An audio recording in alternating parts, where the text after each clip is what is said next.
Okay, welcome back to members of 121 Community Church in Grapevine, Texas, and our ongoing study in Thessalonians by Paul, written his second apostolic letter, written in AD 51.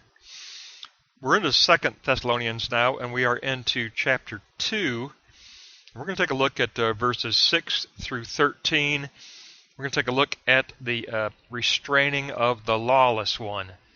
The restraining of the unrighteousness of the lawless one. So it continues the very eschatological thrust of this letter. It does deal with eschatology as its central theme and the returning parousia advent of Jesus Christ. Let's begin by looking at verses 6 and 7 on the left. Paul goes on and says that, and now you know that which is restraining, that which is withholding the lawless one until his appointed season comes. Now you know that which is restraining. Paul identifies two present realities that are taking place. There is rebellion against God already at work, and there is a current restraining of this eschatological enemy. Paul uses two adverbs here. He does use RT as the one who is restraining as a person, and he also uses nin as the thing that is restraining. So he does address this restraint as a thing and as a person identity. Now, Paul's use of oidate, you know, speaks of some form of immediate personal awareness, a knowledge acquired through experience. So Paul says, through experience, you know of this restraining of the power of unrighteousness, the restraining of the lawless one. In Paul's theology, it is God who determines when the lawless one will be disclosed. The term kairos refers to the definite fixed time for an event. In other words, kairos is event time. The lawless one will be revealed in his appointed event time by the Father. Now, if we take a look at verse 7, Paul goes on to say, I tell you this because you know that the mystery is already working concerning this lawless one. This unrighteousness is already working in the world. You know that it is a mystery already at work. A mystery to the normal human reason, but a mystery that you can see because you are spiritually awakened to it. You have spiritual sight and spiritual understanding. You know that this mystery of the lawless one is already at work in the world, already working against righteousness. And there is currently only the one restraining it. There's only one holding it down and restraining it. And this will continue until this one restraining is taken out of the midst of this lawlessness. So if we take a look at the concept of the mystery of lawlessness, the mysterious rebellion against God is revealed by God to the believers as already at work.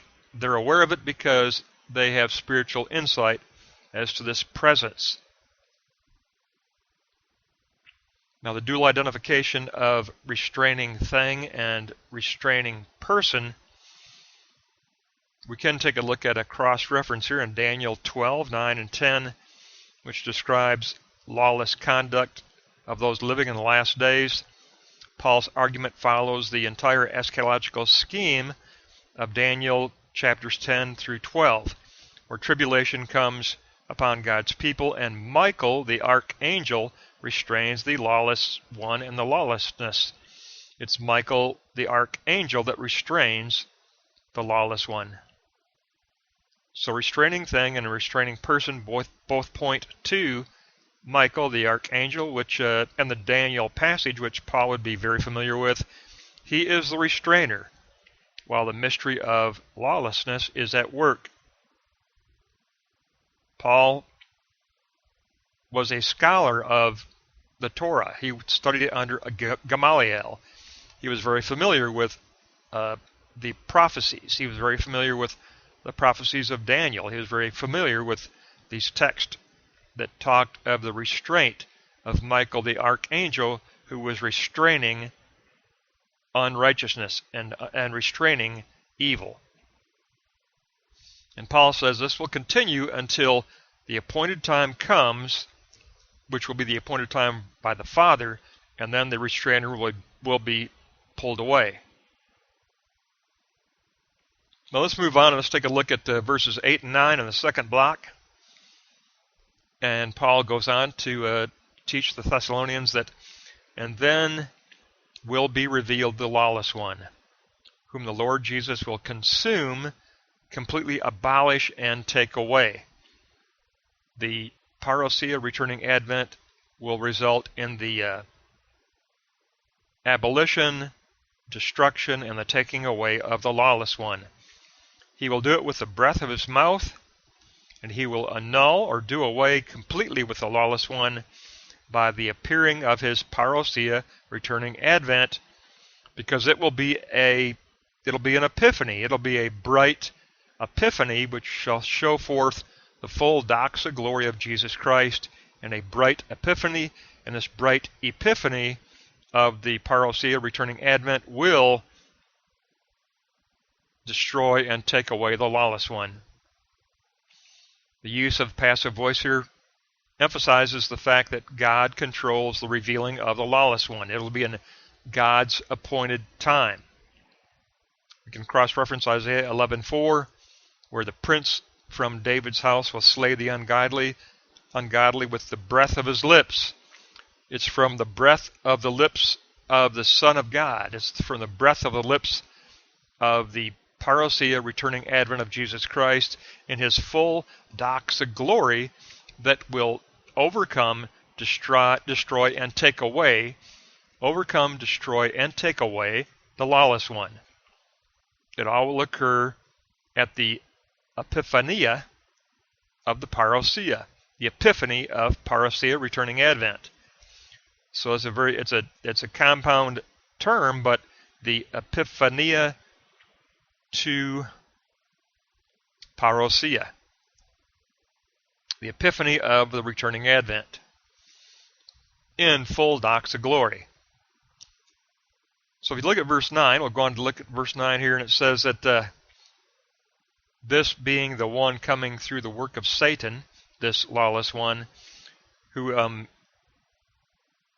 actualizes evil through his potential power, he will actually display, this lawless one will display signs and wonders. But they will be signs and wonders of falsehood, will be signs and wonders of pseudo imitation. There'll be pseudo signs and wonders. And Paul uses pseudos, or false, or imitation. So the lawless one will try to deceive by performing his own signs and wonders, but they're going to be counterfeits. They're going to be imitations. They're not going to be true spiritual signs and wonders. They're going to be deceiving signs and wonders. And he will be overcome by the returning parousia, returning advent of Jesus Christ in his full doxa glory, and that epiphany of the parousia will overcome, destroy, and take away the lawless one. And then if we look on in verse 10, Paul says, and in this deceit of wickedness, in this working against righteousness, in this opposition to God, this opposition to the kingdom, there will be those, it will take place in the midst of those who also will be perishing. It's going to take place in the midst of the persecutors who persecute God's kingdom. They will be fully destroyed. It's going to take place in the midst of their perishing. And he gives the reason, Paul says, because they did not love the truth of the gospel. And that would have allowed them to be saved, but they rejected the truth of the gospel, Therefore, they are those who are on the way to destruction. It literally, if we did a literal translation, it means these who persecute are on their way to destruction because they rejected the gospel of truth. So Paul says, not only is the lawless one going to be removed, but those who are persecuting you will reap what they sow. They will reap what they sow. They will reap what they sow in their oppression and in their persecution of you. They will reap what they sow in the returning advent of Jesus Christ. And it's going to come as a bright, bright epiphany. This is coming as a bright epiphany of doxa glory. And this bright epiphany of doxa glory, we discussed in a previous lesson, is going to have a twofold reward. It will bring rest and relief to the believers, and it's going to bring judgment and the day of the Lord in judgment to those who persecute. And Paul is reinforcing that again here in verse 10. Because they rejected the gospel of truth, and because they believe a lie instead of the truth. So 6 through 10 gives us a tremendous promise and warning contained in the same message. There's a promise of reward and a promise of rebuke in verses 6 through 10.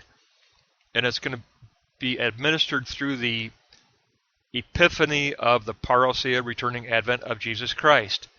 The epiphany, he uses the word epiphany. It's going to be the epiphany of bright doxa glory.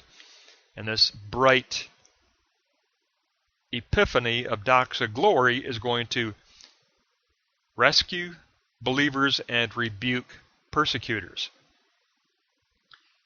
From here, let's go on to verse 11. Verse 11, Paul goes on to say, and because of this, because of the rejection of the gospel by these persecutors, God will actually send them an actualized delusion. And Paul uses energia here, and energia is always the actualization of a power. He will send them an actualized delusion, a misleading. He will give them up to their own misled lie. He will give them up to their own belief in this counterfeit. And from Green, I have a quote: God gives sinners over to the error that they have embraced. They have embraced a lie. God will give them up to their lie. That will be his judgment. He will give them up to their lie. And in verse 12, we see that, and it is so, because in that way all of such persons will be judged for not having believed the truth of the gospel. Instead, they have deluded themselves in unrighteousness. They have actually taken pleasure in dikeo, unrighteousness, or living against righteousness. They actually have opposed the truth of the gospel, and the judgment will be that the Lord will give them up to the lie that they have embraced. The Lord will give them up to the lie that they have embraced. He will give them over to the lie they have embraced. He will give them over to their own stony hearts. That will be the judgment. He will give them over to their own deception that they have embraced. So we can say that basically from these scriptures, from chapter 2, verse 6 through 13, we basically have the day of the Lord being articulated with more detail, this time of judgment, the judgment side of the parousia, returning advent. Now Paul is emphasizing the judgment side of this advent, which is going to be the lifting up of the restraining archangel Michael, who restrains evil and unrighteousness, but at the same time, the appearing epiphany of Jesus Christ through his doxa, brightness, and glory will overcome the lawless one, destroy the lawless one in the midst of the unbelievers and take him away. Remove him from his influence completely. And so Paul is saying that, yes, you will have relief, and those who persecute you shall be rebuked. Relief and rebuke are both coming as two sides of a singular event, the epiphany of the parousia, returning advent of Jesus Christ. The epiphany of this return shall create this twofold result. It shall create deliverance as we are gathered up to be with the Lord forever, and it shall result in rebuke of fire and destruction to those who have opposed Christ, to the persecutors. So it's a warning and a promise combined together. It's a twofold result that comes from the epiphany of the parousia. That's our Greek term, epiphania of the parousia, the epiphania of the parousia, the bright epiphany of the returning advent of Jesus Christ. Paul says, let me tell you about the bright epiphany of the returning advent of Jesus Christ. It is going to destroy the lawless one. It is going to rescue you. It's going to reward you. You shall be gathered up with him, with the returning Lord, but the lawless one shall be destroyed in the midst of those who are given over to their own delusion. So that's going to wrap up this lesson 15. It's basically an elaboration on the epiphany of the returning advent.